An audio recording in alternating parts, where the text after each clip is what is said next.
Topics हम लोग शुरू कर रहे हैं। इलेक्ट्रिक फ्लक्स ये बिल्कुल एक नया टॉपिक्स है। इसी में गॉस थ्योरम, गॉस के एप्लीकेशंस, अलग अलग बहुत सारे क्वेश्चन हैं जो शॉर्ट क्वेश्चन और लॉन्ग क्वेश्चन में हम लोगों को एग्जाम के लिए पूछा जाएगा। ठीक है, सबसे पहले इलेक्ट्रिक फ्लक्स को बारीकी से समझेंगे। यहाँ पे जो भी हम लिखेंगे ये सिर्फ समझने के लिए एक रफ पेपर पे लिखेंगे। इसके लिए जो नोट्स लिखना है हमको उसको समझाने के बाद बाकायदा हम उसके लिए अलग से टोटल लैंग्वेज विथ फिगर के साथ हम लोग नोट्स में कन्वर्ट करेंगे। फिलहाल इसमें बारीकी से समझोगे इलेक्ट्रिक फ्लक्स क्या होता है और इसको हम कैसे समझ पाएंगे। इलेक्ट्रिक फ्लक्स टोटल कहानी कहीं ना कहीं इलेक्ट्रिक चार्ज फील्ड से ही रिलेटेड है। तो हम लोग को पता है कि चार्ज इलेक्ट्रिक फील्ड क्या होता है। तो कोई चार्ज अपने अराउंडिंग एक ऐसा सराउंडिंग एक ऐसा फील्ड बनाता है जिसमें कोई पॉजिटिव टेस्ट चार्ज या कोई भी अलग चार्ज आता है तो उसमें एक इंटेंसिटी क्रिएट होती है, यानी वो एक दूसरे पर एक फोर्स लगाता है जो रिपल्सन या अट्रैक्शन फोर्स हो सकता है, जो कूलम लॉ के में भी हम लोग एक्सप्लेन कर चुके हैं। लेकिन इलेक्ट्रिक फील्ड लाइंस जो होती हैं उसकी डायरेक्शन हम लोग को पता है पॉजिटिव टू नेगेटिव की ओर होती है। ये सारी बातें जब समझने के बाद हम लोग इलेक्ट्रिक फ्लक्स पे बात करेंगे तो सिंपल सी कहानी है। पूरी कॉन्सेप्ट की एक ही बात पे समझ जाओ कि किसी भी एरिया ऑफ क्रॉस सेक्शन से जितना नंबर ऑफ लाइंस क्रॉस करेगी उस नंबर ऑफ लाइंस की संख्या को ही हम लोग इलेक्ट्रिक फ्लक्स कहेंगे। अब तुम कहोगे कि सर कोई चार्ज से जो नंबर ऑफ लाइंस निकलेगी कि क्या उसको काउंट करना पॉसिबल है?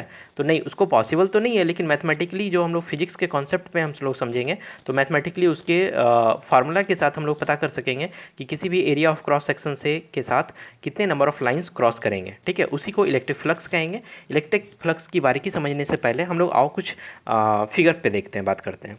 सपोज मान लो यहाँ पे कुछ इलेक्ट्रिक फील्ड लाइंस हैं। ठीक है, इलेक्ट्रिक फील्ड लाइंस की डायरेक्शन हम लोग को सबको पता है, ये काफ़ी सारे क्लासेस में हम लोग पढ़ चुके हैं। ये पॉजिटिव टू नेगेटिव की ओर जा रही है। ठीक है, प्लस से माइनस की ओर जा रहा है। ठीक है, मान लो इस लाइंस में हम परपेंडिकुलर यानी लंबवत एक area of cross section cut करते हैं। एरिया ऑफ क्रॉस सेक्शन ऐसा है कि ये यहाँ से कुछ नंबर ऑफ लाइंस क्रॉस कर रहे हैं। नंबर ऑफ लाइन कितना क्रॉस कर रहा है?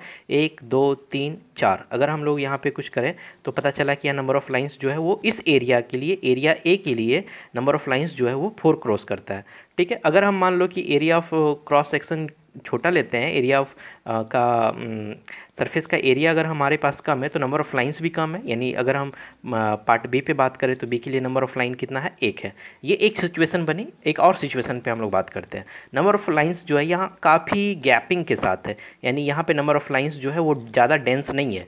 इसका ये मतलब समझ में आना चाहिए कि पहले वाले फिगर की तुलना में इसकी डेंसिटी जो है वो कम है। इलेक्ट्रिक फील्ड लाइंस की यहाँ डेंसिटी कम है। इतना बड़ा ही अगर हम एरिया फिर से कट करके लेते हैं तो हमारे पास जो नंबर ऑफ लाइंस है वो पता चलेगा कि यहाँ पर इस फिगर पे अगर हम बात करें A1 पे और इसको B1 कह रहे हैं तो A1 पे नंबर ऑफ लाइंस जो है हमारा 2 या 3, चलो पुट करते हैं 3 निकल रहे हैं, और B1 पे नंबर ऑफ लाइन कुछ नहीं है यानी 0 है।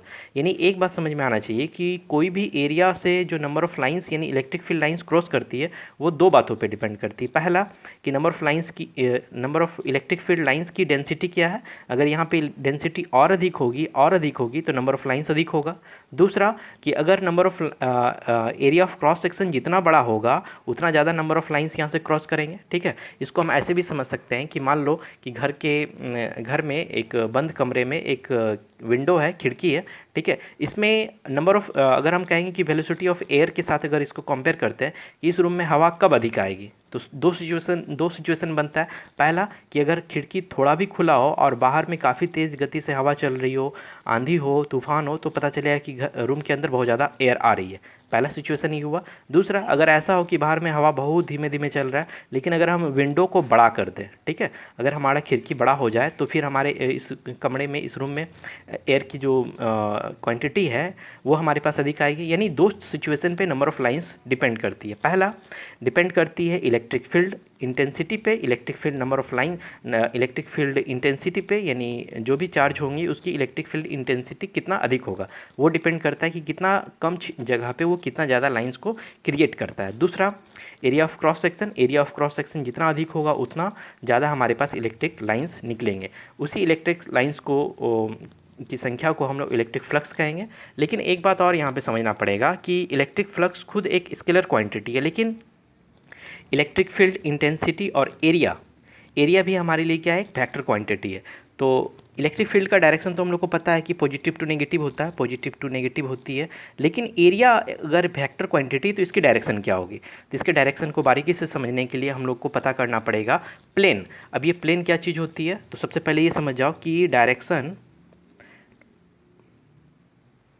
डायरेक्शन ऑफ एरिया वेक्टर, ठीक है, area vector is perpendicular to the plane surface, plane surface. अब ये प्लेन सरफेस का क्या मतलब है, हम लोग ये अगर फिगर प्लॉट करते हैं, ये एक्सिस है हमारे पास एक्स वाई और चलो ये जेड एक्सिस है, ठीक है, ये हमारा ओरिजिन है। तो हम लोग को ये पता है कि इस डायरेक्शन के लिए वेक्टर 11th में जो बच्चे पढ़े होंगे उनको सब सारी बातें समझ में आ रही होगी कि एक्स वाई और जेड इस कंपोनेंट के लिए हम लोग यूनिट वेक्टर पुट करते हैं आई जे और के, ठीक है। मान लो हम यहाँ पे एक कोई सरफेस ले लेते हैं जिसका लेंथ और ब्रेथ जो है वो एल और बी है, ठीक है। तो एरिया का मतलब क्या हो गया, एरिया का मतलब हो गया कि ए इंटू बी, ठीक है, ए क्रॉस बी। ए क्रॉस बी अगर वेक्टर क्वांटिटी है तो ऑफकोर्स इसका एक डायरेक्शन होगा। तो किसी भी प्लेन का जो डायरेक्शन होता है वो दो होते हैं, या तो इसके अंदर की ओर होगा या फिर इसके बाहर की ओर होगा। वो होता है perpendicular to the surface. Surface का मतलब क्या है कि सरफेस कितने तरह का होंगे, तो सरफेस जो हम लोग इस फिगर पे इस एक्सिस पे बात कर रहे हैं तो ये 3 तरह का होगा, ठीक है। पहला एक्स वाई सरफेस, एक्स और वाई यानी ये पूरा सरफेस को हम लोग एक्स वाई सरफेस कहेंगे। दूसरा वाई जेड सरफेस यानी ये वाला जिसमें कि ये वाला क्वांटिटी है, ठीक है। और तीसरा हमारा हो गया जेड एक्स, जेड एक्स। ये 3 सरफेस है, लेकिन तीनों सरफेस के लिए जो डायरेक्शन होगा, ठीक है, उसकी जो डायरेक्शन होगी वो परपेंडिकुलर टू द प्लेन होगा। परपेंडिकुलर टू द प्लेन का मतलब क्या है कि यहाँ से या तो बाहर की ओर होगी या फिर यहाँ से अंदर की ओर होगी, ठीक है। तो इसके लिए हम लोग कैसे यूनिट पुट करेंगे, इसका डायरेक्शन को कैसे बताएंगे। जैसे यहाँ पर ए क्रॉस बी लिखे हुए हैं, ए क्रॉस बी हमारा एरिया है इस फिगर का। तो ए इंटू बी, और देखो यहाँ ये हम लोग को पता है वेक्टर के रूल्स में हम लोग पढ़े होंगे, आई क्रॉस जे बराबर क्या होता है के, ठीक है। आई क्रॉस जे ये एक्चुअली इस रूल्स में टर्न करता है। आई जे लेंगे तो के आएगा, जे और के लेंगे तो कौन आएगा, जे और के लेंगे तो हमारे पास कौन आएगा, आई आएगा। जस्ट इसके अपोजिट अगर हम के और आई लेंगे तो हमारे पास कौन आएगा, जे आएगा, ठीक है। यानी हमारे पास जो कंपोनेंट बन रहे हैं वो हमको पता होना चाहिए कि हम जो प्लेन ले रहे हैं एक्स और वाई प्लेन, यानी आई और जे ले रहे हैं तो हमारे पास डायरेक्शन क्या बन रहा है के। तो के दो सिचुएशन बनेगा, या तो अंदर की ओर बनेगा या फिर बाहर की ओर बनेगा। अगर हम अंदर की ओर बात करेंगे तो प्लस में बनेगा, और अगर हम बाहर की ओर बात करेंगे तो इसके लिए दोनों पॉसिबल है, माइनस के भी पॉसिबल है, ठीक है। क्योंकि हम इसी चीज़ को अगर हम चेंज करते हैं, यही हम अगर हमारा मान चेंज होता है, आई क्रॉस जे को अगर हम जे क्रॉस आई लिखेंगे तो ये हमारा रिजल्ट क्या बन जाएगा, माइनस में के। अगर हम इसी रिजल्ट को पलट देंगे तो के क्रॉस जे हमारा क्या बन जाएगा, माइनस आई बन जाएगा। इसी रिजल्ट को पलट देंगे तो के आई क्रॉस के हमारा क्या बन जाएगा, माइनस जे बन जाएगा, ठीक है। ये अलग अलग सिचुएशन है, ये सारा बारीकी से बात हो चुकी थी। वेक्टर चैप्टर जो क्लास 11th में पढ़े हैं बच्चे उनको सारी बातें समझ में आ रही होगी, फिर भी इंपॉर्टेंट जो भी बात था उसमें हम लोग यहाँ पर देख रहे हैं। तो कुल मिलाकर हम लोग को ये ध्यान रखना है कि डायरेक्शन ऑफ द एरिया क्या होती है, या direction of the area vector क्या होता है, परपेंडिकुलर टू द प्लेन। यहाँ पे प्लेन का मतलब है ये सरफेस, ठीक है। ये जो सरफेस है ये हमारा हो गया सर प्लेन, ठीक है। लेकिन अगर इसके हम परपेंडिकुलर पे बात करेंगे, सामने की ओर या अंदर की ओर जो बात करेंगे उसको हम लोग कहेंगे डायरेक्शन, ठीक है। जैसे ये समझने का प्रयास करो, मान लो ये एक सरफेस है, ठीक है। इस सरफेस के लिए परपेंडिकुलर ऑफ द लाइन क्या होगा, इससे ये बाहर की ओर होगी या इसके ये अंदर की ओर होगी। इस सरफेस के लिए, इस प्लेन के लिए जो डायरेक्शन ऑफ द सरफेस होगा वो या तो यहाँ से परपेंडिकुलर सीधा होगा, ठीक है, या फिर इससे इसके पीछे से ही सीधा लंबवत निकलेगा, ठीक है। इसी चीज़ को हम लोग समझने के लिए बारीकी से बात कर सकते हैं कि डायरेक्शन ऑफ द वेक्टर क्या होगा, या एरिया ऑफ द वेक्टर के लिए डायरेक्शन क्या बनेगा। तो प्लेन के, सरफेस प्लेन के परपेंडिकुलर होगा, ठीक है। ये दो इंपॉर्टेंट बातें हैं इसमें। और अगर हम लोग बात करें कि मान लो कोई और फिगर पे बात कर लेते हैं कि एक्स वाई जेड, अगर प्लेन पे हम बात करते हैं, एक्स ये वाई और ये जेड है, यहाँ एक स्फेरिकल गोला ले लेते हैं, इसकी एरिया क्या होगी। तो ये एरिया हम लोग को पता है पाई आर स्क्वायर होगा, लेकिन इसकी डायरेक्शन क्या होगी, तो ये आई है और ये जे है, तो इसके लिए हमारा मान क्या बनेगा, के, ठीक है। या तो ये प्लस में बन सकता है या फिर यही हमारा मान क्या बन सकता है, माइनस के लिए भी बन सकता है। तो ये के जो मान बता रहा है यही हमारा डायरेक्शन है, यानी किसी भी सरफेस का एक डायरेक्शन होगा जो परपेंडिकुलर टू द प्लेन होगा, प्लेन का जो सतह है उसके परपेंडिकुलर होगा। तो ये ध्यान रखोगे, दो वर्ड हम बहुत ज़्यादा रिपीट करेंगे, एक है सरफेस प्लेन और एक है परपेंडिकुलर टू द एरिया, ठीक है। परपेंडिकुलर टू द एरिया जो हम बोलेंगे उसी को हम लोग डायरेक्शन बोलेंगे। कुल मिलाकर हमको दो चीज़ की ज़रूरत पड़ेगी, एक है इलेक्ट्रिक फील्ड की और दूसरा एरिया, लेकिन एरिया में भी उसका डायरेक्शन का, ठीक है। तो डायरेक्शन हम लोग को पता चल गया कि एरिया वेक्टर एरिया का जो डायरेक्शन होगा वो परपेंडिकुलर टू द प्लेन होगा। अब आओ इसमें कुछ इंपॉर्टेंट और हम लोग बातें करते हैं। एक और ख़ास बात कि यहाँ पे जो भी हम प्लस और माइनस में जो मान ले रहे हैं ये हमारा 2D फिगर है। 2D फिगर के लिए जो फिगर बनता है वो ओपन सरफेस पे बनता है, इसलिए ओपन सरफेस पे प्लस और माइनस दोनों पॉसिबल है। लेकिन आगे के क्लासेस में कुछ टॉपिक्स में हम लोग 3D फिगर पे बात करेंगे और 3D फिगर का पहचान ये होगा कि हम हमेशा क्लोज सरफेस पे बात करेंगे और क्लोज सरफेस के लिए जो डायरेक्शन होगा वो हमेशा आउटवर्ड ऑफ द सरफेस होगा, ठीक है। 3D पे जब हम बात करेंगे, 3D फिगर पे जब बात करेंगे तो डायरेक्शन ऑफ द एरिया जो होगा, direction of the area will be outward, ठीक है, outward of the surface plane। जैसे मान लो कि एक हम ये सिलेंड्रिकल ले लेते हैं, ये 3D फिगर है, ठीक है। तो इस पर अगर हम बात करेंगे तो इस सरफेस के लिए आउटवर्ड ये नीचे की ओर बनेगा, इस सरफेस के लिए ऊपर की ओर बनेगा, इसके लिए ये वाला नहीं बनना है, ठीक है, या इसके लिए ये वाला अंदर की ओर नहीं बनना है। अगर हम इस प्लेन सरफेस पे इस लाइन पे बात करेंगे तो इसका जो डायरेक्शन होगा इस ओर होगा, बाहर की ओर होगा, ये अंदर की ओर नहीं बनेगा। चाहे इसके लिए हम बात करेंगे तो ये अंदर की ओर नहीं बनेगा, बाहर की ओर बनेगा, ठीक है। तो ये बातें हाई लेवल की है जो हम लोग कुछ और क्लासेस और कुछ टॉपिक्स पढ़ने के बाद हम लोग समझेंगे। लेकिन फिलहाल अब आते हैं इलेक्ट्रिक फ्लक्स के नोट्स पे। चलो देखोगे, इलेक्ट्रिक फ्लक्स का बहुत ही सिंपल डिफिनेशन है जिसको कि नोट्स में भी लिखना है। The electric flux throw a surface held inside an electric field represents the total, देखो यहाँ, the total number of electric lines of the surface, electric lines of force क्यों? क्योंकि इलेक्ट्रिक फील्ड की बात कर रहे हैं, ठीक है। इलेक्ट्रिक फील्ड इंटेंसिटी में जितना फोर्स अप्लाई करता है किसी अदर चार्ज पे, उसी को हम लोग यहाँ पे समझने का प्रयास कर रहे हैं। A crossing the surface is a direction normal to the surface, ठीक है। स्पष्ट लिखोगे सभी कोई अपना अपना फिगर पे, नोट्स पे। सपोज मान लो यहाँ पर हम यहाँ एक फिगर प्लॉट करते हैं, ये एक सोर्स ऑफ चार्ज है, ठीक है। कोई कैपिटल क्यू हम लोग लेते हैं, source of charge, positive source of charge है, इसलिए इसकी जो डायरेक्शन बनेगी वो आउटवर्ड बनेगी, ठीक है। सभी कोई लाइंस जो है वो बाहर की ओर बना यहाँ पे हम लोग दिखा रहे हैं, ठीक है। लेकिन अगर हम यहाँ पे कोई एरिया ऑफ क्रॉस सेक्शन ले लेते हैं, ठीक है, एरिया ऑफ क्रॉस सेक्शन, अगर हम इसको एरिया ऑफ क्रॉस सेक्शन को डी एस से इंडिकेट कर रहे हैं और ये जो नंबर ऑफ लाइन है उसको हम ई से इंडिकेट कर रहे हैं, तो हमारे पास जो इलेक्ट्रिक फ्लक्स बनेगा वो हमारा क्या हो जाएगा? अगर हम स्मॉल इलेक्ट्रिक फ्लक्स का बात करेंगे, स्मॉल एरिया पे स्मॉल इलेक्ट्रिक फ्लक्स का बात करेंगे तो ई इंटू डी एस होगा, ठीक है। ये दोनों हमारा वेक्टर क्वांटिटी है। अगर हम इसी चीज़ को अगर मैक्सिमम पे बात करेंगे, ऑल सिस्टम पे बात करेंगे तो ई इंटू एस होगा, ठीक है। They will be vector quantity.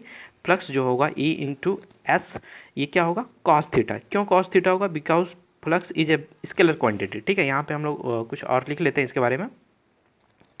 Electric flux is a scalar quantity, ठीक है, and denoted by flux, sorry phi, ठीक है। ये हमारा फाई हो गया। तो ये हमारा स्केलर क्वांटिटी है। स्केलर क्वांटिटी ये समझ में आ रहा होगा तुमको कि ये थीटा जो है, theta is angle between electric field and area of the vector. Theta is angle between electric field and direction of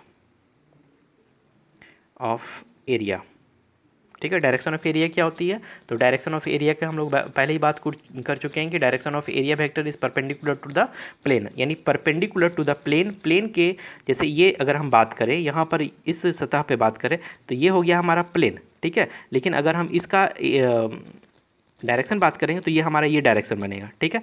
तो अगर इलेक्ट्रिक फील्ड यहाँ से निकल रही है, इलेक्ट्रिक फील्ड अगर यहाँ से क्रॉस करता है और इस सरफेस का अगर एरिया के साथ यहाँ थीटा कोण बनता है, तो ये हमारे लिए ये कितना बनेगा यही डिपेंड करता है इस केस में, ठीक है। इसको और थोड़ा सा बारीकी से समझने के लिए हम एक फिगर पे बात कर लेते हैं कि सपोज मान लो कि एक ये एरिया ऑफ क्रॉस सेक्शन है, ठीक है। एरिया ऑफ क्रॉस सेक्शन का ये सेंटर और ये डायरेक्शन ऑफ द एरिया है, डायरेक्शन ऑफ द एरिया।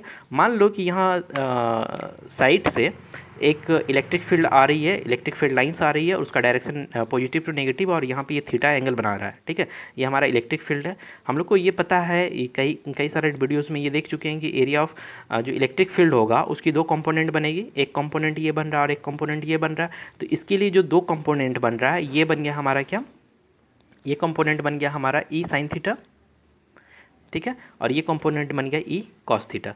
तो ये जो डिपेंडेंसी होगी इस इलेक्ट्रिक फील्ड की, ये डिपेंडेंसी होगी ई कॉस थीटा पे, क्योंकि इस एरिया पे, इस एरिया के ये जो प्लेन है, ठीक है, इस प्लेन, ये प्लेन के डायरेक्शन में हो गया। ये जो ई साइन थीटा है ये प्लेन के डायरेक्शन में है, लेकिन ई कॉस थीटा है क्या, प्लेन के परपेंडिकुलर है। इसीलिए हम लोग डायरेक्शन की जो भी बात कर रहे हैं वो हमेशा प्लेन के परपेंडिकुलर होता है। ऐसे समझो कि मान लो कि ये मेरा अगर हाथ है, ठीक है, इस पे अगर हम लाइट्स आ रही है तो ये आने के बाद यहाँ से जो क्रॉस करेगा वो नंबर ऑफ लाइन अधिक होगी। लेकिन अगर हम हाथ को ऐसे कर लेते हैं, प्लेन के सरफेस में करते तो यहाँ नंबर ऑफ लाइन्स क्या होगी, बहुत कम बनेगा। इस हिसाब से अगर हम समझ सकते हैं कि अगर हम इसको मूव कराते हैं तो नंबर ऑफ लाइन्स जो है वो कम बनेगी। लेकिन जैसे ही थीटा हमारा जीरो बनेगा, ठीक है, थीटा जैसे ही जीरो बनेगा यानी parallel to the direction of the surface plane होगा, तो उस समय हमारे पास नंबर ऑफ लाइंस क्या होगी, सबसे अधिक होगी, ठीक है। तो इस चीज़ को भी हम लोग समझ सकते हैं। चलो और इसकी एसआई यूनिट पे बात कर लेते हैं। एसआई यूनिट क्या होगा, तो phi equal to E into S हम लोग पढ़े हैं अभी, ठीक है। तो एसआई यूनिट क्या हो जाएगा, बोलो। ई का फॉर्मूला हम लोग पढ़े होंगे, फोर्स बाई कूलम, ठीक है, इनटू ये एरिया का मीटर स्क्वायर, इसको हम न्यूटन पर कूलम मीटर लिख सकते हैं। ये हमारा SI unit of the electric flux बन गया। डायमेंशन पे भी बात कर लेते हैं। डायमेंशन हमारे पास क्या बनेगा, तो डायमेंशन ऑफ न्यूटन का पता चल गया, फोर्स का mL/T-2, ठीक है। कूलम का Q बराबर IT का A इंटू टी, माइनस में और एरिया का क्या हो गया, L² हो गया। यानी कुल मिलाकर अगर हम बात करें तो हमारे पास mL2 और यहाँ से एक L3, ठीक है। टी पे अगर हम बात करें तो -2 -1 तो -3, ठीक, और ए पे पावर कितना हो गया, -1। ये हमारा dimension of the electric flux निकल गया, ठीक है। तो ये सारा चीज़ है जिसको कि हम लोग को इम्पॉर्टेंट है, ये ध्यान रखना है। कुल मिलाकर हम तुमसे रिपीटेड पूछेंगे कि इलेक्ट्रिक फ्लक्स क्या होती है जी, तो तुमको सिर्फ बोलना है कि sir phi equal to E into S या ई इंटू ए, कहीं कहीं ए भी लिखता है एरिया को, तो हम लोग एस के फॉर्म में पढ़ रहे हैं तो ये लिखना। और इलेक्ट्रिक फ्लक्स क्या है, एक वेक्टर स्केलर क्वांटिटी है और हम लोग इसको phi equal to E S cos theta कहेंगे। इसमें सबसे इम्पोर्टेंट यही है हम लोगों के लिए। नेक्स्ट क्लास में हम लोग गॉस थ्योरम पढ़ेंगे और उसको प्रूव भी करेंगे, तो इसलिए इसको बारीकी से देखोगे, थोड़ा सा समझ लेना और नोट्स भी लिख लेना ताकि आगे के क्लासेस में हम लोग को दिक्कत ना हो।